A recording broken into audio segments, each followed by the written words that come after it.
This is the Magic Our Way podcast with my mutants, Kevin, Danny, Eli, and Lee.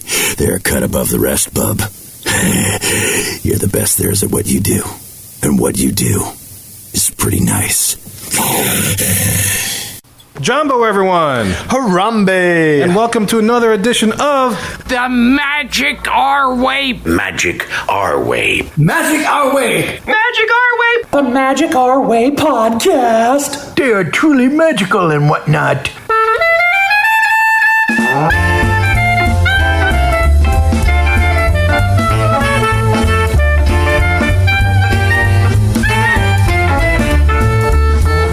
Asante Sana, everyone. You are listening to the Magic Our Way podcast from New Orleans, Louisiana, in the United States of America. We are artistic buffs talking about Disney stuff, and this is the show in which every opinion is welcome. MagicOurWay.com is where you can find us for this show. We present another magical, amusing show. This time we discuss our 3 must-dos in the animal kingdom over there at Walt Disney World. And look, this isn't your typical polished, practiced, pixie dust and Disney podcast. That's right, Kevin. We're here to do our must-dos, and that's drink and talk Disney. That's right. You should be used to it by now because we've done this over 400 times, so be good with it. My name is Kevin. And I'm Danny. I'm Eli. And Lee. So guys, look, enough of our jibber-jabber. Let's go discuss some amusing magic.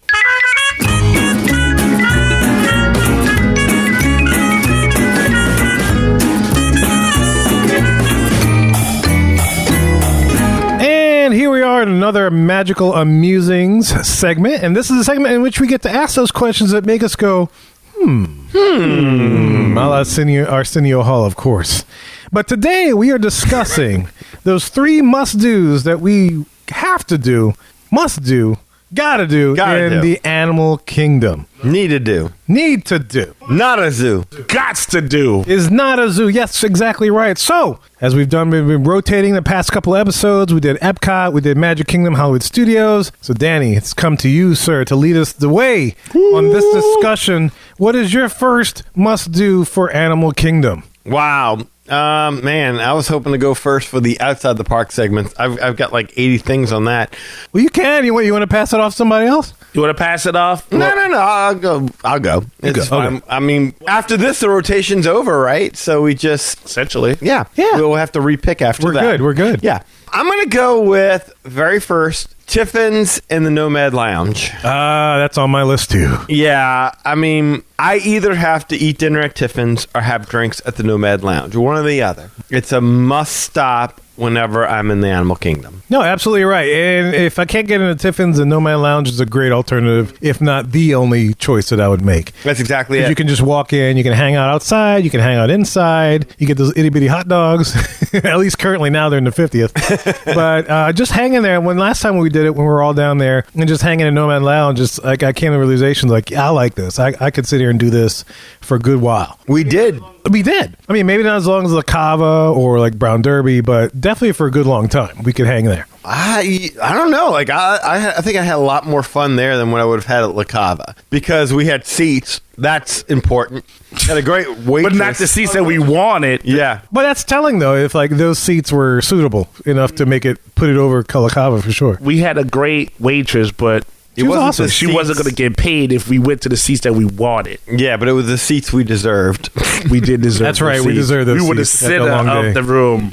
It was good. That was a really fun place. I totally enjoyed that Nomad Lounge. Absolutely. It's my favorite place to go eat in the Animal Kingdom. It really is. All right, Lee, what you got? All right, so I haven't actually eaten the Tiffin's yet, which is on my list to do, but the Nomad Lounge definitely was on my must-dos. I've been twice now, and it's quickly becoming a tradition. It's just such a great atmosphere. It's very chilled, laid back, but the food is awesome. I don't drink, but apparently the drinks are really good too, from everything I've heard. Yep. Who'd you go over there with? I went one time with William, and then we went with you guys the next time. Oh, okay, cool. Just William? Yeah, William Bill for sure. Oh, okay. Actually, that was the time we met up with the Raz. Oh, wow. Now that I remember, that's nice. Right. So, this whole little lounge thing is such a great concept because you get the food quality you would have gotten at the restaurant because they share the same kitchen. I think the Animal Kingdom in general is a pretty decent place for food, counter service, things like that. But Nomad Lounge is at the top of what I've tried, at least. Agreed. Yeah, absolutely. That's fair. Yeah. That's high praise coming from a non-drinker. Cool. All right. So 3 of us have Nomad Lounge. So it comes to Eli. Eli, what do you have, sir? I like to get a Coke Icy when I go down there to the Animal Kingdom. Drinkwala. Yes. Drinkwala. Even with those crappy paper straws, it's still good. I would have done it the last time we went, but we pretty much had drank and eaten at the restaurant. So when we had to chat, because I remember Kirk, when I was tempted, I was like, "Ooh, Kirk, get it! No, don't do it! Ooh." But yes, typically whenever I go, I always get a Coke Icy from there because it's just a refreshing beverage. Love it. And there was an attractive person that worked there at one point on one of our trips. There's always a cute chick that does one, because there's another, besides that store, I want to say that when you're in the main area of Animal Kingdom before you go, Discovery Island? Yeah, because, you're right there by, before you get to Dinosaur, I want to say there's and maybe with COVID it's not there anymore, but there's an offshoot little hut as well right there, and I think they serve it as well. So that's something you definitely got to get. I love it, yes. It's just That's refreshing. all I know. That I had to look up the name when we were doing this, because it was one of my honorable mentions. I always forget the name because I always know it as the Coke Icy place. Yeah, exactly. And if memory serves, last time we were there, it wasn't just Coke Icy. It was Coke Icy with rum in it. Ooh. Yeah. Yeah, and then where they also had the 50th Mickey bar too. Yes. Where Lee got his thing. Yeah, nice. Is that Nandapar or Anandapur? sorry, what is the name of it? I don't know. Viva de Paul sounds good too. My sweet brother don't say. Viva de Paul. Viva de Paul. Yeah. Yes. But it is Drinkwala, but I don't remember the area that it's located in. I forget. Okay. It's over there. Drinkwala? It's Is it Asia. Drinkwala? It's Asia, right? Yeah. Okay, yeah, so it's It's Asia. right out in front of Yak and Yeti, if memory serves. Yeah, it is. Yeah, it's right by that bridge that gets back to Discovery Island. Yeah. Okay. All right, Dan, so back to you, sir. That Your was second one. quick. Okay. All right. Well, it's tough to figure out which one to go with next. I'll go with my heart, I suppose, and say Harambe Market. Oh, man. See, that's a place. That's a good one. Honorable mention for sure. It's more Harambe Market for what Harambe Market used to be, because Harambe Market now is not quite what it was. It's limited hours. I think it's even almost like a limited menu, and there's no live entertainment. Whereas back in the day, I mean, we spent a lot of time at Harambe Market eating from the different places. Boerewors sausages. Oh my God, dude. The So sitar. good. They had the sitar music playing out front. They had the places to grab drinks. It was you just go kind of try different foods and really kind of hang out and really enjoy the atmosphere and the music. And it was really a nice. I don't know. I dug the vibe. Well, it's a cool. chill spot, and then you got a different variety of stuff to have. But it was a whole nother world. I mean, you don't trust me. Short of watching Hercules and Legendary Journeys, I had never heard sitar music up and live and in person until that point. And it's good to sing to too. Yeah, that's good stuff. Yeah. All right, Lee. So what you got, sir? Alrighty. So I went ahead and went with Kilimanjaro Safari. Oh, okay. Kilimanjaro Safaris. Yeah. I wanted to probably say Everest ahead of it. Everest is a fun ride, and we do it every time. But my kid really loves to ride Kilimanjaro Safari. He loves to find all the animals. And, again, it's one of those rides where it's a little bit different every time because you don't know what you're going to see, how close you are going to be to the animals. There's a chance you might get killed by a rhino at some point. It's always exciting. We got so close you could touch it. That's how close we got to the Damn. rhino one time. So you're saying there's Right a chance. there walking on the road. So you're saying there's a chance. Take your hands off. So yeah, man. So in a park that's kind of got limited headliner attractions per se, it's definitely one that we try to do every time we go, if not even twice. In the morning and in the evening, because you can get a different experience every time you ride it. No, it's a favorite of mine for sure. I don't know why. It just feels like the quintessential Animal Kingdom attraction. It is. It's opening day. It's been there. That's one of the top things they build or marketed the whole park on was that safari. It really represents Animal Kingdom. I love it. I enjoy it. Even with the big red, little red thing. Even without that, it's still a fun experience. All righty. Second one, sir. Back to you.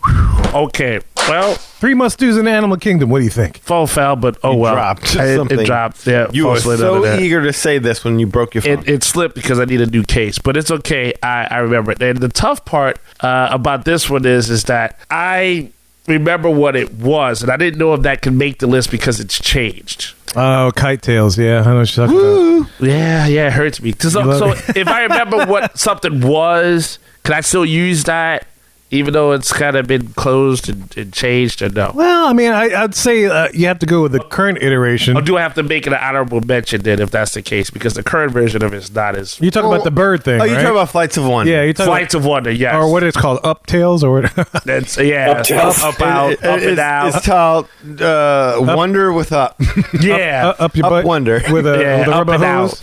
I don't know. I haven't paid attention to it. That's fair. So I guess I have to make it an honorable mention. I did like what it was, not a fan of what it has become. Unfortunately, it's not going back to what it was. That's the problem. It's here to stay with this current. So would you continue to go there and would it continue to be a must-do? No, I like. It's almost one of those things where like you find out. It's like those things where you see like the ex-girl that you used to love worked at a place, but she don't work there no more. You pass by, but like, oh, and you like press your face against the glass. You're like, oh. Yeah, I'm like that with Victoria's Secret every time. Exactly. Yeah. Whenever we pass by the arena, I look at it and I'm like, okay.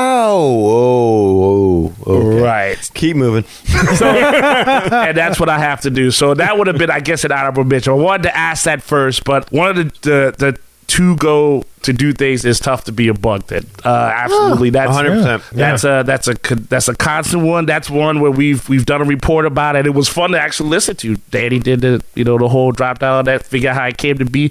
That's something where every time you see it, there's something that you always can learn. There's still the same stuff to be surprised by. And of course, you always get that fun surprise at the end. Love it. Right? I know you love it. In the end. In the end, yes. At the end, Yeah. for Of the your end. Yeah. And you always know, again, it's like we talked about the other show. It's like you always know when someone has been to that one for the first time because you always hear someone scream. I love when it. that It makes happens. me laugh because I'm waiting to hear who hasn't been in this and is going to be shocked. And they're like, oh, that's a newbie. It's the same thing in Honey, I Shrunk the Audience where they had the mice and then you start to hear the screams. They're like, ah! It's like, you've never been on this? I picked up my feet. I remember when we went there. So, like, to prepare for this, because Tough to Be a Bug was one of my honorable mentions because it just seems to be the one thing in Animal Kingdom I do every time. One, because I love it, and two, because it's always available. Yeah. That's true. But we were flipping through my phone to take a look at some pictures. I was like, let me see if I can see some things that I might have just forgotten about, things that we did, and I took pictures of because they're so meaningful to me. And there was one little spot that I found, I'll mention it later, but to Eli's point, Tough to Be a Bug, we found a picture of my daughter Lily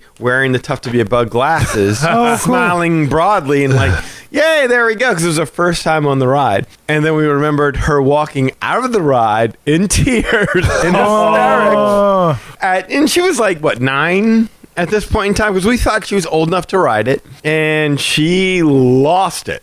Oh, with she the lost grubs? it when the bugs dropped down. Oh, yeah, those. Okay. she had already started to lose it. She was holding it together, but when that bug passed by, oh yeah, She freaked out? She Yeah. went crazy, and it was just she was in hyperventilating, getting out of there. I mean, it's amazing that ride, that simple little 3D ride that's been around for, 20 years now, can still have that effect on somebody first time you ride it. It's amazing. It's like goes back to our previous shows where we talk about their 3D experiences, theater experiences, just how well they do it. This is just another example of that. Yeah, just a full, I guess what they market as 4D, I guess, where you get that fourth dimension of the feeling part of stuff or whatever. But yeah, Disney just does a great job of that. Absolutely. Very immersive. And so speaking of attractions, and if you're any listener to this show, you know that I enjoy this particular attraction and I will ride it every time I go.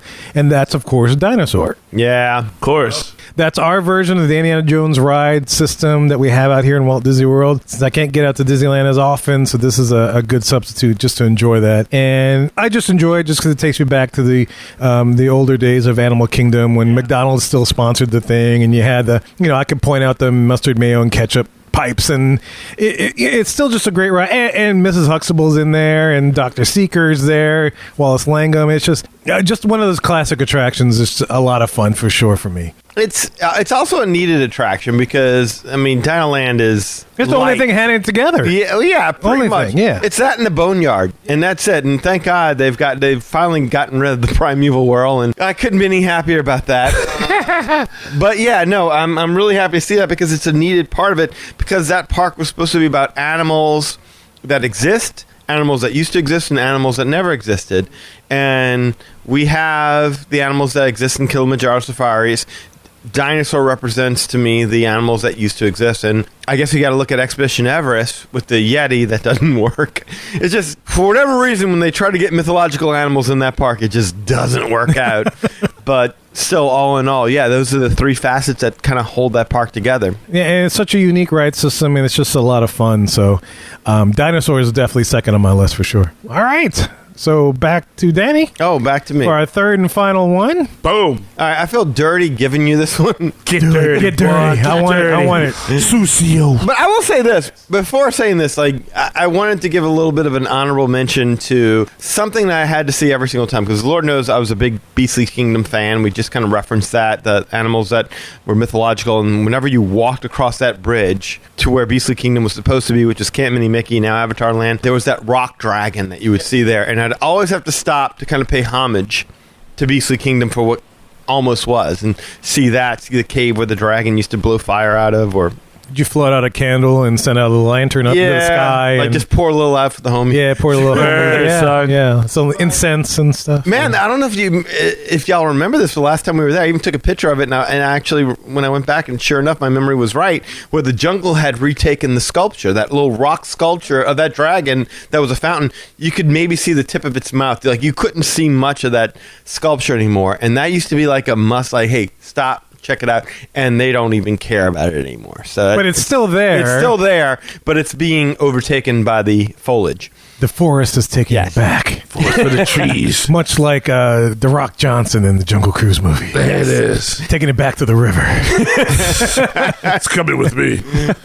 But I'm going to go ahead and give it to, and again, I feel dirty saying this, but Avatar Land, specifically at night. I can see that. Totally understand that. Completely different story at night. It is. It really comes like during the day, it's just At night, it's really something special to behold. It really, I mean, it was something where Eli and I just sat around drinking and just waiting for the sun to go down, just so we can go around and wander that part of the park during the night. That's awesome. Yeah, no, it's beautiful. Yes. All the things that you see during the day that, like, that looks silly, that looks hokey, that doesn't look like much. When you see it at night, it just sparkles. It comes to life. It's a new vibe. Yeah, it is. It really is a whole new appreciation of that. And it's sad that you really don't get to spend that a whole lot of time there. And there really isn't, except for that Flight of Passage thing, which I don't even think is all that great of a ride. I mean, it is, actually, Eli and I rode Navi River Journey and had a good time doing it. That's a good ride, yeah. Nothing special, but it's a good dark boat ride, yeah. Yeah, so forget Rivers of Light, go to Avatar at night. Yeah, just go check it out. You don't even need to worry about kite tails, all that, nothing. Mm-hmm. To be fair, that is such a good endorsement. That was actually my last one, so you can skip me. Okay. Yeah. Because that Avatar Land, or Pandora as well? Pandora night. At night. Pandora a la noche. Specifically at night, yeah. During the day, I could care less about Satuli's Canteen or Flights of Passage or any of that. And again, like really quick, it is a different vibe. I mean, like you say, like you're seeing things in neon, you're seeing stuff that during the day doesn't look like anything, but then at night, it takes a completely new life to it. So, absolutely. It's a whole new creature. Yeah, everything means something. It's the ground, the plants, everything, and it's just amazing. Mm-hmm. Yeah, I totally agree with that. Cool. All right, so we got Danny and Eli's last one out of the way. Lee, what do you say, sir, for your final one? All right, so you guys mentioned Tough to Be a Bug, and that is definitely one I enjoy every time we go. I specifically love to walk around the Tree of Life and just look for all the animals that I never noticed before. I always find something that I didn't see last time. Like, oh, look at this scorpion or this whatever. There's always an animal I can find that I just, for whatever reason, never saw it there before. So I like to get, obviously you can look at it when you're waiting for or walking through the line to get to Tough to Be a Bug, but just seeing all those little entrances where you can go on the backside and check it out. And there's just so many details to look at. And it's just, I could spend so much time just walking around, looking at all the cool sculptures and knowing that, someone created this with their own two hands. It's also wasn't just like some little mold they put on the tree, like someone actually physically sculpted all these animals, and the craftsmanship and the time and the care that it took to make this thing is amazing. And like some of the fake branches and how they sway in the wind. The use isn't that the one that they built off of a upside down oil rig? Yes. Yeah. Oh, wow. Yeah. They were looking for something that could withstand the pressures and the weight, and they discovered Hurricane force winds. Yeah, hurricane force wind. They discovered that our Gulf of Mexico oil rigs were designed for such a thing, and even better yet, it could definitely withstand it above water, let alone within water. So yeah, no, absolutely. Tree of Life is an amazing thing with all the different little creatures and the way they just have it built. That's such a great weenie that I'm in awe when I look at it. You're in awe of that weenie. I am in awe of that weenie. It's a pretty cool weenie, especially at night. Yeah. Eli, you know how that feels, right? I absolutely do. I have an oak myself. You're an oak man? Yeah. I like oak. Brando Oak.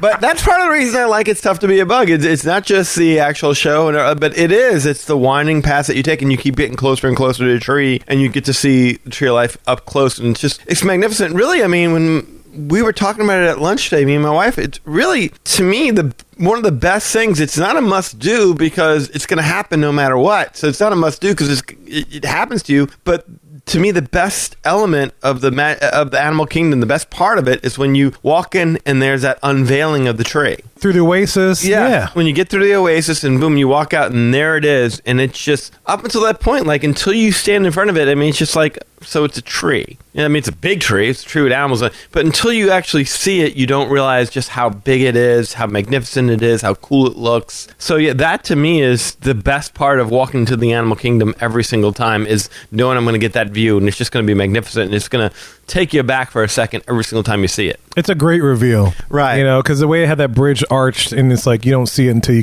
start coming up that bridge. Exactly. And it starts to grow top down, and it's like, damn. I feel like I'm so familiar with the castle that whenever I see it, it's like, oh, there it is. See the Epcot ball?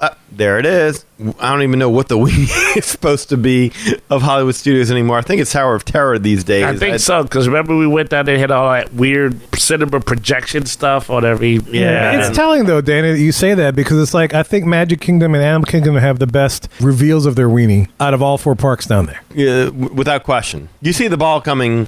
You can see it from the parking lot. That's like, exactly. That's not much of a reveal. Well, but I mean, that's some science to get it to look like it is for its credit. The ball? But, yeah, I mean, all the, I forgot what you call it. Geosphere. Thank you, sir. But no, I mean, like seeing a tree of that magnitude, everything that's, like Lee said, it's made and carved in it, that's not easy to do. You just can't pick someone off the street and say, hey, go make that. That's a lot of work. It's a lot of work. That should be appreciated. Absolutely. And I'm an oak man. I mean that. You're oak man. Yeah. All right, so I guess it comes down to me, the last one. And for this one, I actually picked a performing act. Oh, I okay. always make sure I catch. Kite-tails. Ooh. Yes, I love that. No, I don't. Terrible show. What's your favorite part of that? Absolutely. But I'll tell you what, this is a group that I will watch every time, and I'll try to catch a set of theirs, because I know I'm going to get to that part of the park, and this is over in the Africa section close to Kilimanjaro Safaris, right by the Isle of Java, and that's the Tam Tam Drovers of Harambe. I was going to say. They're on that little stage, and they're playing and jamming away, Yes. and it's like, oh, these guys rock. Uh-huh. Yeah, I okay. could sit here for a long, long while just chilling out, enjoying a drink in the sun. They're just so energetic. And They it's are. like, yeah, welcome to Africa. They're just playing their butts off. They got a little crowd. They're getting them all involved. They're just like, yeah, I like this. I want to do this gig. But Yeah. I can't. It's okay. You don't know that. Don't underestimate yourself. That's true. I should give myself to benefit Yeah, of the be doubt. like, hey, what I got to do? And then, they might tell you, grow a fro. And you might can pull that off. And I equate this to, there used in Magic Kingdom, there used to be a steel band. JP and the Silver Stars used to play in the Pirates of the Caribbean Plaza area back in the day. And so that's one of the groups I used to catch and watch every single time, especially if they were playing that day. So this is the same kind of spirit. It's like if Tam Tam Drummers are playing that day, I'm going to go catch them at some point during my visit at Animal Kingdom and catch them one of those. Because they play multiple sets, those acts. And so I know I'm going to catch them at once. And when I see them playing or I know they're about to come out, yeah, I'm going to check them out for sure. I've seen them a few times. Yeah. Yeah, musician to musician, though, they speak to you, they inspire you. I feel them. Yeah, I love get it. that. That's Feel like it down your plum. Well, all the way do. down there. And my nectarines. That speak to you because you a drummer. I mean, I am. you like, man, that's just what I'm talking about. Tam, Tam, Tam. That special stuff. That tribal rhythm, it's like all in your blood. In my blood. That's Rhythm right. gonna get you. Rhythm done got me. Got you good. Got me good. Yeah. No, that's a fun group. Definitely a lot of fun. Nice. Awesome. I like that. And I had one thing that I want to add, but I can't really quantify it as a must-do because it's not a particular attraction or restaurant or even a particular meal. But it's just that park, at some point, I have to just stop and take pictures of the scenery, the buildings, the cars, the little bus that sells the ice cream. I mean, everything is so photogenic in that park. I mean, I find a lot of times, like I'm going to the other parks, I'm just using my cell phone, click. Oh, this is cool, click. But like that's the park where I really want to get out my actual 35 millimeter camera with the zoom lens and, stop somewhere, set up shop, and get some really good shots. Really good photos in that park. It's just so much to see and just great details and all the colors. It's you got all the vibrant colors in the different villages and stuff. Yeah, I mean it's just amazing the pictures you can get in there. So for you, the entire park is a Kodak photo spot. Yeah, man, really and truly. I mean, again, like I usually have that camera with me, but I don't really take it out a lot until I'm in Animal Kingdom. Then I'm just like, I'm taking pictures everywhere. It's one of the best parks to walk. It is. It is. It's one of my favorites. It's beautiful. There's a lot of room to walk too because it's very spread out. Yeah, and that's a nice thing. And really, my last thing on that is because that is my favorite one. But man, really, if the Yeti would have been fixed, I know this is a cliche thing we say a lot, but that would have been one of the ones I would have put in that Had list. up there? It would have been. It was a tough one to kind of juggle, but I've written it while the Yeti was alive and when it wasn't, and it's not the same thing. It's kind of like Weekend at Bernie's. You're trying to keep Bernie alive and looking like he's real. And it's like I can't do that when there's a new thing that's been made, but yeah, that was could have been honorable mention thing. Cool, yeah, man. So, look, guys, let us know what you think your 3 must-dos are in Animal Kingdom, and you can get in touch with us, and we're about to tell you how to do that in just a little bit. Well, guys, we hope you enjoyed that discussion about our 3 must-dos in Animal Kingdom. If you want to learn more about us, magicourway.com is the way to go. There you'll find our social media links, past episodes, and more. Also, if you want to get in touch with us to share your opinions on your 3 must-dos in Animal Kingdom, you can do so through the following ways. Shoot us an email at show@magicourway.com or call us, send us a text message at 1-815-MOWEEKEND. That is 1-815-MOWEEKEND. 669-4226. And of course, we have a couple guys do things outside of the podcast. Eli, comics, man. Tell them how to get your comics. Oh, of course. Yes, you could always go to... Hey! Sorry. Just trying to keep you on your toes. You know over what? there. I keep waiting for you Always to do it. watching. Always. Always. What are you doing? You saying it again or what? Yeah, as always, go to the ivorycomics.com website, and you will always see the projects that I've made. Project Geisha, Savages, Molly Be Damned, and there's interviews and blogs and all kind of stuff that I do, and a link to this podcast so you never miss a beat, an episode, an insight. You're going to learn something all the time because, like, if Disney can do it, we can bring the synergy to it. All right? Facebook.com, I'm right there, Eli H. Ivory, as long as you're a real person. How you doing? Hey! Whatever you bought, nay! Get on out of here. Nay! I just did that. Hey, See? Eli. Yeah. You know what horses like to eat? What? Hey! Hey! What a great name. Yeah, and so you can go to Facebook.com and see and say hey to me there. And also, Project Geisha has a Facebook page, so check that out. Instagram right there, EIV504. And of course, on Twitter, I'm at Hancock10166. So if you appreciate the madness, you bring me to Gladys. And Kevin, please don't step on my phone. I think it slid over there by you. Thank you. I'll take care. Yeah. Yeah, that's gonna bring real. That's gonna bring real madness because I can't afford a new phone. Bad right now. voodoo. Just saying. Yeah. Oak. How'd your phone make it all the way over there? Because this thing is broken. I'm gonna buy a new one. But when I went to pick it up to read what I wanted, it slid because it's nothing to catch it, and then it hit my foot. It's like a weird act of accidents, and it slid all the way to the other side of the table. Eli, show the camera your phone case real quick, just That's so we why can. you need to buy. That's why you need to buy Ivory Comics. Look at that. Look at that. There's nothing there. That's why it Please fell. support Ivory Comics. That's what I do. Yes, That's right. if you're watching the video version of this, then yeah, you see that's that. not a made-up prop I just brought for fun. Yep. Was that made when Deadpool was created? Yeah, and Cable too. Yes. Yeah. I'm about to put put some duct tape and wrap it around it just so it don't slide off and hit my foot anymore. Oh, Lord. Well, guys, look, if you're not sure about the 3 Animal Kingdom must-dos that you want to have, you can take a trip down there and check it out, do some research, and get back to us. And you can book that vacation through Lee. Lee, tell them how to do this. All right, just give me a call at 832-431-1621. You can email me at lee@magicourway.com. On Facebook, you can find me at facebook.com/Lastovica Travel. That's LASTOVICA Travel. On Instagram, you got a friend in Lee Travel. And on TikTok, you got a friend in Lee. And if you do any of that, we'll get you hooked up and booked up with no Hasselvika! In addition, guys, there's so many ways to support the show as a whole, and you can find them all on our website, magicourway.com.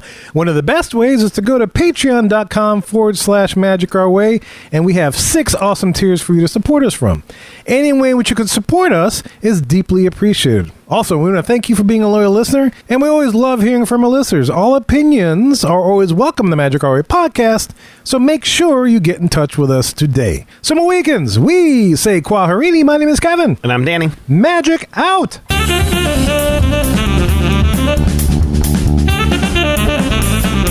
I have every intention of eating those bananas for breakfast, but I still somehow end up with tacos. frozen Coke with the ass paper straws. Still good, though. It is good. It's still yummy, man. And I just had my phone. It's like right by you. Right?